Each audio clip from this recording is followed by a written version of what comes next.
Айжан, мол булчуңду мен 10 жыл машыккам. Мол булчуңду 20 жыл машыккам. Не билесиң? Атпейли өзүңүздү шыктандырып, мотивация берип, жайга карата даярдап атат окшойсуз, э? Ооба. Сиздики эч нерсе эмес. Себеп дегенде бүгүн бизде машыктыруучу, тактап айтканда инструктор конокто. Ооба. Тааныштырабыз, э? Чыныгы күчтүү жигит менен тааныштыралы.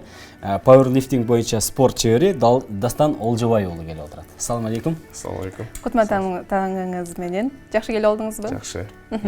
Негизи эле мына ушул спорт менен канча жашыңыздан баштап машыгасыз? Бул спортко 1,5 жыл болду. Буга чейин башка спорт болчу.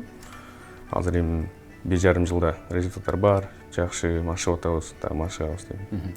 Эмне үчүн ушул пауэрлифтинг тандалдыңыз?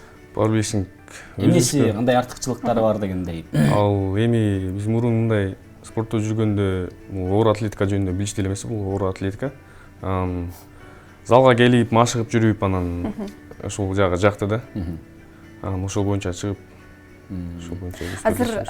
Азыркы тапта ар кандай маалыматтар тараганда, мисалы ошол эле учурда оор атлетиканын адамдын ден соолугуна тийгизген терс таасирлери бар деп коет да. Мисалы оор нерселерди көтөрүп атпайсыздарбы? Анан негизи мисалы жакшы жактары, анан терс жактары дагы бар болсо керек, э? Ооба, терс жактары болот, бирок ошону туура кылса, туура тамактанса, туура техникасы менен көтөрсө, туура машыкса, ал терс жактарын жоюп койсо болот да. Элдер көбүнчөсүн ушул туура эмес кылып койсо, питаниясын туура эмес кылышат, кылган тренировкасы ушул травмага алып келиши мүмкүн да, туура эмес кылса. Питаниясы деп калдыңызбы? Тамактануусу кандай болуш керек, мисалы? Тамактануу ал жерде өтө эле этиятпен да. Мындай көрүнгөн нерсени жей бермей, жок, өзүңдүн ден соолугуңа карап, эртең менен эмне жеш керек, Машыгууга карата, после тренировки эмне жеш керек, до тренировки, ошонун баарын бир күндүк рацион кылып. Анан сиз машыктыруучусуз да өзүңүзчү, анан спорт чебери болдуңуз. 1,5 жылдын ичинде ушуларга жетиштиңиз. Анан канча убакытта ушул машыктыруучу болсо болот? Машыктыруучу болсо, мен азыр аябай профессионалмын деп эми айтпайм, бирок күндөн күнгө үйрөнгөнгө аракет кылам. 1,5 жыл ушундай убакытта кылса болот. 1 жыл, 1,5 жылда окуш керек, не только машыгыш керек эмес, окуш керек, анатомияны окуйсуң, диетология окуйбуз. Адамдын негизги организмдин баарын окуйсуздар да. Кайсыл жерден кайсыл жерге күч бергенде кайсыл булчуң өнүгөт деп. Анан айтсаңыз, бизде көпчүлүк баягы бодибилдинг менен ушул пауэрлифтингди алмаштырып баягы аралаштырып жүрүшөт да. Анан экөөнүн айырмачылыгын айтып койсоңуз. Айырмачылыгы бодибилдингде бул адамдын дене түзүлүшүнө, мускулатурасына мына карап айырма болот. Ошого отурган жюрилер ошого карап баа берип, ошого карата мындай утуучу аныкталат да. Кароо сынактар болуп турат бизде. Болуп турат. Пауэрлифтингде болсо силовой бит, ал жерде оор көтөрмөй да. 3 троеборья деп коет, 3 неме упражнение боюнча. Ат салышат, анан ошонун арасынан кимиси өзүнүн салмагында көп көтөргөн болсо, ошого туура кылынган болсо, анан айырмачылыгы бирөөнүкү оорчулук көтөрмөй, оорду, а бирөөсүнүкү ошо дене түзүлүшүнө карап баа берилет. Бодибилдингдеги дене түзүлүшүнө карап. Сиз азыркы өзүңүздүн салмагыңыз менен эң оор көтөргөн салмак, эң оор кайсы упражнение мисалы үчүн? Мисалы, канча килограммга чейин, мисалы эң оорун эсептеп көрсөк. Мөрөгө артып алып отуруп турганда. 180 килограммды мындай отура алабыз. Соревнованияда 160 болуп калган. Өзүңүздүн салмагыңыз канча? 75. 74 чыккан. Өзүңүзгө 2 эсе, 2,5 эсе турбайбы, э? Жада калса. Азыр мени жөн эле мойнуңузга көтөрүп алып туруп эле отуруп турат турбайсызбы? Сага.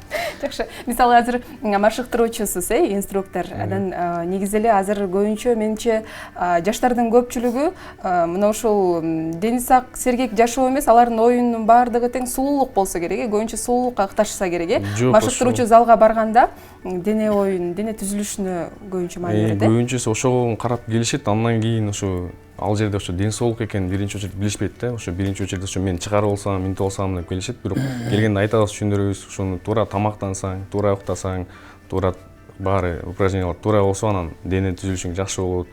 Кебетеңде мындай жакшы болот, ички органдарың ордунда болот, туура тамактануу мененчи. Анан ошону биринчи келгенде менде деле ошондой ой болгон, андан кийин аны көнүп кетет да. Ошону үйрөнүшүп, ушу тамактанганы. Тулкубойду жакшыртуу максатында эле барган турбайсызбыз деле, демек. Башында ошондой болгон. Анткени бияктан көлдөн кылып жүрүп, анан студент болуп бияка келдик. Ар кайсы залга барабыз. Анан бир күн ачка, бир күн тоок дегенде. Ошо андан кийин анан акырын фитнес көтөрүп баштадык. Мисалы өнүккөн мамлекеттерде спортту жашоосунун бир бөлүгү катары эле карашат да. Алар болсо мисалы айымдары деле атайын майрамдык кечелерге арыктайын, ушул көйнөккө батып алайын дебейт. Алар болсо спорт менен машыгып ошол жыйынтыкка келет да. Ал эми мына ушул азыр жай мезгили жакындап калбадыбы? Жай мезгили эртең мынакей жай, буюрса. Бардыгы тең көлгө даярданат, баары тең эми ошол спорт залдарга, машыктыруучу залдарга агылат да. Анан негизи эле машыгып жатканда эң биринчи кыйын эле болсо керек, кандай көнүгүүлөрдөн башташ керек? Же болбосо азыр машыктыруучу залга барам дегендер үй шартында болобу, же болбосо кандай көнүгүүлөрдү кылса болот? Эми чуркай кылбаса биринчи очередь чуркаш керек, кардио болот бизде. Чуркап ушу жүрөктү калыбына келтириш керек да биринчиден. Андан кийин үйдөн көнүгүүлөрдү көбүнчө ичин кетиргиси келет, пресс жасаса болот, скакалка секирип, турник, брусьясы болсо кылып турса болот, отжимания дегендей. Бизде үй шартында эми ошолорду кылып турса болот, пока залга келечекте. Залга келгенден биринчи очередь кыйын эле болот. Негизи 1-2 күн денелер ооруп, восстановление болуп чакта кичине. Андан кийин көнүп кетишет. Пауэрлифтинг спорт түрүнө жаштардын кызыгуусу кандай? Жаштардын кызыгуусу азыр жакшы. Бизде 2 федерация бар. Ошонун 2 федерациянын экөөндө тең уже жылдан жылга уже өнүгүп атат да. Участниктер көп. Жаштардын кызыгуусу аябай жакшы. Анан баягы бодибилдинг менен машыгып атканда бул өзүнчө бир убагына келгенде тамактарды дагы өзгөртүп, бир аз арыкташ үчүн өзгөчө бир расписание түзүп алып, тамактар боюнчачы, анан ошондой кылышат экен да. Сиздерде кандай болот? Программа менен болот бардыгы. Мисалы үчүн, кээ бир арыктаганга болот цель, ичиң жоготуп, үстү жагын чыгарганга, мисалы үчүн. Кээ бир наоборот толгонго болот. Аларга ошо ГБТсине карап, салмагына карап, өлчөп алып, анан бир күндүк рацион түзөбүз. Салмагына карап, бир күндө канча белок жеш керек, бир күндө канча углевод жеш керек. Ошонун баарын эсепке алып, анан программа түзүп беребиз. Машыгуулары да башкача болот. Мисалы үчүн, салмагы аздыкы, чтоб вес көтөрүш үчүн башкачараак калат кичине. Веси көбүрөөктөр ылдый жүрүш үчүн кичине башкачараак калат. Мисалы ошол адамдын мисалы эмгегине, мээнетке токтолсок да, мисалы ал барат да, мисалы ары эле бала барат. Ал барганда өзүнүн булчуңдарын чоңойтуу максатында, мисалы азиретте эле барды дейли, анан канча убакытта ошол жыйынтыкты көрө алсак болот? Ал эми адамдын өзүнүн иштешине жараша, аракетине жараша, күндө машыгабы же жумасына 3 жолу келеби, ушундай да. Бир ай, 2 айда кичине өзүнүн кичине көрүп калыш керек да. Результаттарды көрүп, мотивация болуп, өзүнүн көргөн результат эң жакшы мотивация да. Анан ошондон кийин акырын күндөн күнгө жакшы болуп баштайт да. Бир 2 айда жакшы формага келе болсо. 2 ай үчү. Анан өзүңүздүн адистигиңиз боюнча кимсиз? Ушул спорт тармагынын байланышы барбы? Жок, спортко байланышы жок. Мен марксистовское дело деп коет, геодезисттер. Ошол жагында бүтүп атабыз быйыл. Ошол спортко эч кандай тиешеси жок. Спортту демек убактыңыздын канча бөлүгүн спортко арнайсыз? Азыр убактымдын почти көп эле бөлүгүн, бир күнүм жарым баары эле кетет. Анткени иштейбиз, жумуштан кийин тренировка, арка-берки, ошол менен. Мисалы бүгүн бүткүл дүйнөлүк тамекиден арылуу, тамекини таштоо күнү да. Сиз өзүңүз тамеки тартпайсыз, спортчусуз. Тамеки тарткансызбы? Жок, тарткан эмессиз. Азыр мисалы тамеки чегип жүргөндөр эң алгач эле чуркоодон баштайт да. Тамекини ташташ үчүн чуркаган аракет кылат да. Анан биринчи дем алуу, экинчи дем алуу деп коет го. Мисалы негизи эле чуркап деле тамекиден арылса болобу сиздин оюңузча, же болбосо тамеки чеккендер деле азыр ошол машыктыруучу залга барса керек. Мындай жашоого болгон көз карашы өзгөрүлөбү спортко аралашуу менен? Ооба, өзгөрүлөт. Анткени келгенде тамеки чеккендер биринчи чуркайт, көрөт, ушу ички орган ошо слабый экенин билет, кыйналат. Анан ташташ керек дейт. Таштап акырынан кеткендер бар, жакшы өзүн карапчы. Ошо таштабай деле жүргөндөр бар. Тамекинин кереги жок нерсе да бул вообще. Ооба.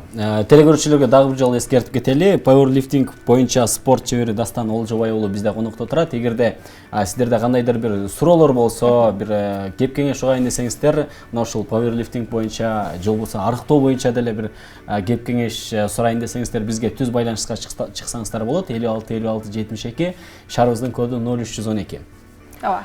Дастан мырза, айтсаңыз, азыр болсо арыктайм деген бийкечтер көп, арыктагыз келген. Негизи эле бийкечтердин эң негизги глобалдуу көйгөйү десек да болот, арыктоо, Азыр болсо сиз спорт кийимин кийип келбепсиз, бирок мындай деле кээ бир көнүгүүлөрдү көрсөтүп бере аласызбы? Азыр турбай деле мындай эле өзүңүз сөзүңүз менен түшүндүрүппү же жаңы соолор менен түшүндүрүппү? Ооба. Эми бийкечтерге биринчи чуркаган аябай жакшыраак, биринчи айтып кеткендей, ал шарты жок болсо үйдөн пресс кылсын. приседание кылсын, прессти баары билет, скручивание кылып. Үйдө идиш жуусун, мисалы кыздар пресс кылганда, кылганда мисалы булчуңдары чоңоюп кетет деп коет го, бул туурабы, туура эмеспи? Жок, ал эми пресс кылганда мындай иштейт да, кандай кармалып скручивание кылат да, ичине напряг болуш керек. Именно ошо ичинде жырлар сжигаться этиш үчүн, ичи жоголуш үчүнчү. А булчуңдар чоңойбойт деле, просто тонуста болуш керек да. Кээ бирөөнүкү наоборот кичирейет, жакшы болот да. Количествосын көбүрөөк кылып ушу кичирейткенге программа менен иштеш керек. А чоңойткондор балдардыкы башка. Болду да үйрөнүп алдыңыз эми. Ооба, үйрөндүм. Эми арыктайсыз да эми. Эч кандай зыяны жок экен. Эч кандай зыян. Эми арыктайсыз да дедиңиз го, арык элемин го. Арык элесиз дагы мындан да арыктайм деп атпайсызбы? Аябай сурап атасыз да. Жакшы. Анан айтсаңыз, өзүңүз кайсы жактын кулуну болосуз? Анан бул спорт деги эле спорт туура жашоо образында өзүнүн мааниси кандай, орду кандай болот? Мен өзүм Ысык көл Басынской району Чоң Өрүктө айылы. Ошол жерде туулуп өсүп, ошол жерде окууну бүтүп келгенбиз бул жака. Неги эле спортто орду жашоодо эң эле чоң. Спорт ушу жашоонун жарымы десе болот. Спорт менен көп жетишкендиктер бар. Спорт менен ушу ден соолугуң, спорт менен ушу сен болгон нерсең баары да. Ушу өзүңдү билип, ушу адам эмне экени, кандай экенин билип, ушу өзүнүн характер болот. Ошонун баарын эсепке алганда бул спорт ушу адамдын жашоонун жарымы эле да. Өзүңүздүн үй бүлөңүз тууралуу айтсаңыз, келинчегиңиз да спорт менен машыгабы же бойдоксузбу? Бойдокмун азыр. Бойдоксуз, Жакшы. Биз болсо азыр Аябай жакшы сурап. Ооба, биздин коногубуз келип аябай сонун маек куруп бердиңиз. Жакшы пайдалуу кеңештерди айттыңыз. Анан сиздерге да ийгилик. Мына ушул пауэрлифтинг спорт тармагын өнүктүрө бериңиздер, өстүрө бериңиздер. Көптөгөн ийгиликтерди багындыра бериңиздер. Ал эми күнүңүз ийгиликтүү улансын. Бизде дагы бир жолу эскертип коеюн. Бизде конокто болсо пауэрлифтинг спорт чебери Дастан Олжобай уулу болду. Ооба, сизге ийгилик. Ал эми Таң маанай программасы өзүнүн берүүлөрүнүн алдыны көздөй улантат. Темабыз болсо сергек жашоону тандайм, жаман адаттардан арылабыз, туура жашоо образы. Мына ушундай маанайда биз азыр эфирибизди улантабыз.